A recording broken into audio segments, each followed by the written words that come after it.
My name is Mia Yates. I'm 23 years old, and I work from home. I have a nice older brother who is 5 years older than me. He's engaged to a woman named Natalie, who is 26 years old. Natalie is very different from me. I'm not great at talking to people, but Natalie is outgoing and makes friends easily. Natalie has become close to our parents and often visits our house without telling us beforehand. Today, she showed up at our door without calling first. When the doorbell rang, my mom knew it was Natalie and welcomed her in. Natalie came into the living room with my mom and said, "I'm here." Then she looked surprised when she saw me. "Mia, you're still home?" she said without even saying hello. I told her, "I'm working from home." But she just said, "That's enough. You need to get a real job." I didn't know how to respond, so I went back to work without saying anything. My room is special to me. It's soundproof, and I designed it myself. With my parents' permission, of course. I pay for everything. It's like my own private castle, so I keep it locked and don't let anyone else inside. To get in, you have to unlock the soundproof door and then open another door. When I got inside, I let out my frustrations by yelling. I was annoyed that Natalie didn't understand that I was working. At lunchtime, a little light bulb in my room blinked, letting me know it was time to eat. I went to the living room where lunch was ready. My mom suggested we eat together, so I sat down.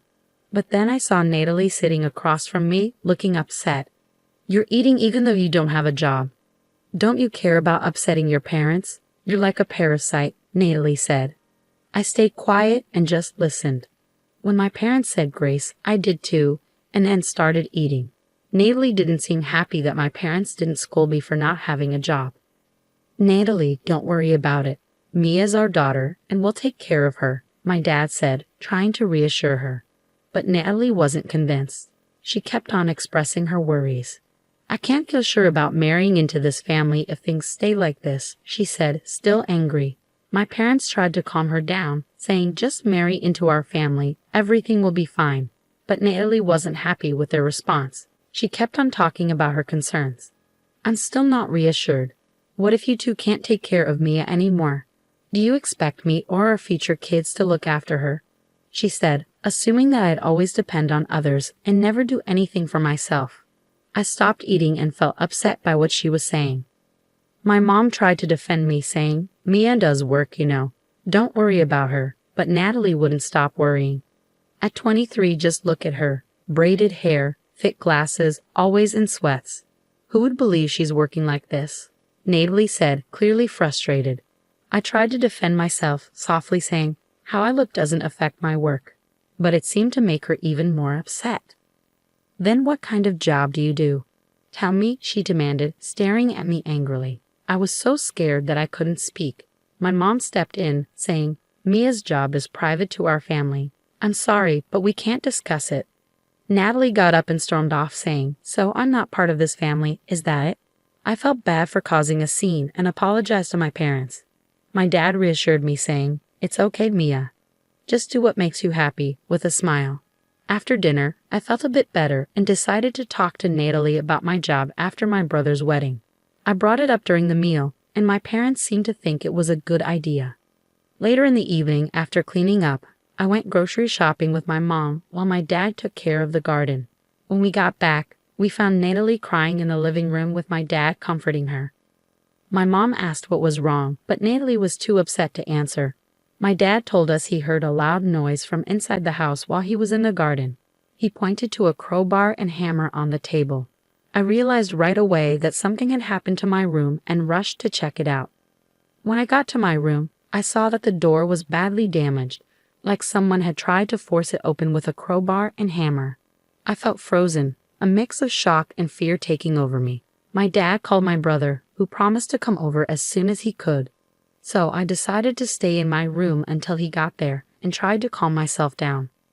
While I was waiting, I called my company and got permission to tell my future sister-in-law about my job after she married my brother. When I saw the light flicker in my room, I knew my brother had arrived. When I stepped out, I was surprised to see him already at the door. He apologized for startling me and didn't look at me but at the damaged door. I could tell he was probably shocked by what Natalie had done. I told him not to worry, that I would replace it myself, but he insisted that Natalie would take care of it. He took my hand and led me to the living room, where Natalie and my parents were waiting. As soon as we walked in, my brother confronted Natalie, saying, "I never thought you were capable of such violence." Everyone was shocked to see my usually calm brother so angry. He insisted, "You need to apologize properly to Mia and fix the door." Natalie started crying and kept saying, "I'm sorry," to my brother, but he interrupted her, saying, "This apology isn't for me," and gave her a stern look. I told my brother it was okay, but he kept his eyes on Natalie. She turned to me, knelt down, and apologized, promising to make things right. I accepted her apology and decided to move on from the incident.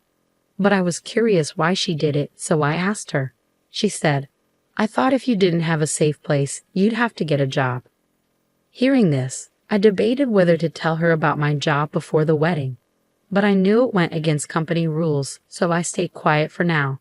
The tension between my brother and Natalie bothered me, so I gave them each a concert ticket to try to lighten the mood. As Natalie looked at the tickets, she exclaimed, "These are for the Ames concert." Her face lit up with excitement, and she turned to my brother, saying, "Let's go." Her joy was infectious. My brother asked me, "Are you sure? These tickets are hard to get." I replied, "I got lucky. You can use them to make peace if you want." My brother's face also lit up with delight. Seeing them so happy made me happy too. The good vibes returned, and everyone forgot about the damaged door, enjoying their meal together. On the day of the concert, while I was out, Natalie excitedly visited my house to thank me. Since I wasn't home at the time, Natalie seemed to tell my parents, "Enjoy yourselves. Looks like Mia's decided to work outside for a change." The concert was fantastic. Afterward, my brother called me. He'd split off from Natalie at a company party and was thrilled about the concert. He mentioned that Natalie was a huge Ames fan and had always wanted to attend their once-a-year concert. He said she was over the moon about finally seeing them live. On the way home, Natalie couldn't stop talking about how amazing Ames was. When I mentioned I was glad we patched things up, my brother surprised me by saying, "The soundproof door we got as compensation cost $7,000. I just replied, "Sounds about right." He was shocked, saying, "Wow, that's expensive." I explained to my brother that the components for a soundproof room are expensive, which surprised him even more. He mentioned that Natalie felt the $7,000 expense for the door, but the concert made up for it. I felt good about giving them the tickets, especially since my brother and Natalie seemed to be getting along. However, Natalie still didn't understand my work-from-home job and thought I started working outside after the concert, which made her happy. When she realized her mistake, she started calling and visiting my house daily, urging me to get a job. I hoped to endure it until the wedding. But things only got worse. Even though I didn't want to see her until then, Natalie kept summoning me to the living room, where she kept nagging me about getting a job before the wedding, saying, "I don't want a jobless family member." To distract Natalie, I gave her merchandise like mascots and file cases from my previous company. At first, she happily accepted her favorite Ames items, but eventually she started asking questions. She wondered why I had so much Ames merchandise. Reluctantly, I told her, "A friend who works with the Ames company gives them to me." When Natalie heard this, her smile widened and she seemed even happier. "Please get me more tickets next time," she said, but there was still a problem. She wanted more merchandise and started causing trouble about being allowed into my room. I managed to stop her a few times, but I worried she might break the door again. So I gathered my courage and gave her a stern warning. "Natalie, if you break the door again, it won't just be the cost of repairs this time. Last time, I paid for it. Next time, you'll be the one paying." Natalie's face went pale at my words. I wondered if she was really considering doing it again. All I could do was hope the wedding would be over soon so I could have some peace. Even after that, until the wedding day, there wasn't a single day when Natalie didn't visit or use the call light. I lost count of how many times I yelled enough already in my room. I tried talking to my brother about it, but he seemed resigned, saying I've told Natalie over 100 times that Mia is working, but she doesn't seem to listen to me. In my mind, I thought, I wish my brother would get as angry as he did when she broke my door. But I knew he was busy with wedding preparations. He had mentioned he needed to finish a ton of work before the wedding so he could go on the honeymoon. So I didn't have much hope in relying on him. I had to give up and deal with Natalie on my own. Finally, it was the day before the wedding. As expected, our parents spent the day together. So the four of us had a fun night reminiscing and looking at old photo albums. It was nice to spend time together as a family after a long time. I mentioned, when I get married, my brother will have his own family, so we'll just be the three of us with our parents the day before the wedding. It'll feel a bit lonely. But my brother reassured me saying, "No, I'll come here and spend the day with you." I was glad he said that. In that peaceful moment, his phone rang. It was Natalie calling.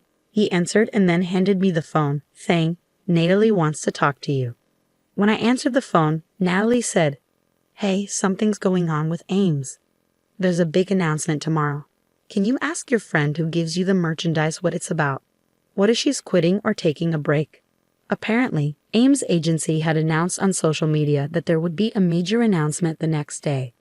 I didn't want to be bothered during my family time, so I simply said, "I don't know," and hung up.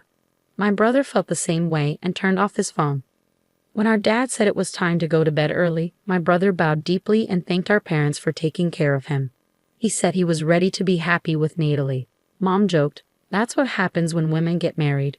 My brother laughed along with the rest of us, and we ended the night before the wedding on a light note. Finally, the wedding day arrived. I told my family I'd be a bit late in the morning, and they headed to the venue without me. When I got there later, I went to the waiting room to congratulate Natalie. I knocked on the door, and there she was, the beautiful bride, all ready for her big day. Just when I was going to congratulate the bride, she suddenly changed into a scary monster. She said she still had something important to tell me from yesterday when we talked on the phone. I said sorry and asked her what was wrong. She told me to leave. I tried to explain that it was my brother's wedding, but she was mad because I didn't have a job, and she didn't want people to think I was part of the family. I wanted to argue, but then Natalie, the bride, came really close to me and said firmly, "If I tell you to leave, you leave." Then she slammed the door shut. I felt really sad and went to a room they set up for me. There, professionals did my makeup and hair, and I changed into the nice dress I bought for the wedding. But I knew I wouldn't be able to go. While I was getting ready, my parents called. I told them what happened and promised I would still celebrate in my own way, even though I couldn't go to the ceremony.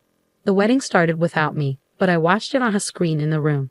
I almost cried when I saw my brother looking for me, but I reminded myself it was a happy day, not a sad one, and watched the ceremony, sending my blessings silently. After all the fun, the lady hosting the event said, "We got a special video for the stars of today's show. Watch the screen, please." The lights dimmed and a video started playing. Everyone in the room cheered when they saw Ames, who Natalie adored, appear on the screen with a message. "Surprise, it's me, Ames. Congratulations on getting married, bro and Natalie." Natalie looked shocked and glanced at my brother, who seemed to be saying, "That's Mia. I've been looking forward to this day, but I couldn't make it because of some urgent stuff." I made up an excuse for not being there and shared a simple message of congratulations. Then I admitted, "Natalie, I never told you, but I'm now part of your family. But I'm moving overseas soon, so we probably won't see each other much. You can ignore me if you want." Oh, and I wasn't just lazing around. I was working in my home studio. I couldn't help but add a little sarcasm. But I ended by saying, "I really wish you both all the happiness. I'm a singer-songwriter named Ames, and I got popular on social media. My stage name, Ames, is just my real name, Maya, spelled backward." When the lights turned on again, everyone was staring at Natalie. She looked shocked and really surprised. My part was done, so I left the place with the hair and makeup people and other workers. Later, my brother called me. He said after we left, Natalie was supposed to thank the guests and say goodbye, but instead, she was running around looking for me. When she found out I had left, she started crying in front of everyone. I also heard from friends that now everyone knows Natalie as the bride who Ames doesn't even consider family. My speech from the wedding got super famous on social media. They say she's feeling really sorry about what she did and can't even go out in her neighborhood anymore.